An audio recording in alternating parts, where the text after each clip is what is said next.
தம்பி இல்லைங்க தம்பி, நான் ஒரு விஷயம் தமிழ்நாடு அரசுக்கு சொல்ல விரும்புறேன். தமிழக முதல்வரை இன்னைக்கு வேளாண் துறை, தோட்டக்கலைத்துறைய ஒரு அமைச்சர் வச்சிருக்கீங்க. யோசித்து பாருங்க, ஒரு மாவட்டத்தில் பெரிய ஒரு பிரச்சனைன்னு சொன்னா அந்த மாவட்டத்தையே 2 பகுதியா பிரிக்கிறீங்க. ஆனா விவசாயிகளுக்கு எங்களுக்கெல்லாம் ஒரு பெரிய குழப்பம் இருக்கு. என்ன குழப்பம் இருக்கு தெரியுமா? வேளாண் துறைக்கும் தோட்டக்கலைத்துறைக்கும் என்ன சப்சிடி வருதுன்னு எங்களுக்கு குழப்பமா இருக்கு.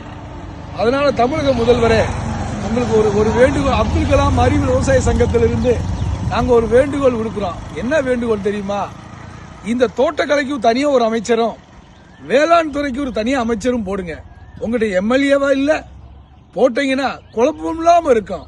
ஆனா வேளாண் துறை அமைச்சர் ஒரு பட்ஜெட் போடுறாரு, சப்சிடிக்கு கணக்கு வழக்கெல்லாம் போட்டு சப்சிடின்னு சொல்றாரு. எங்களுக்கு விவசாயிகளுக்கு புரியவே இல்லை. முதல்வரே, தயவுசெய்து தமிழக முதல்வரே, விவசாயிகள் பயனடைவாங்க. நன்றி. நன்றி.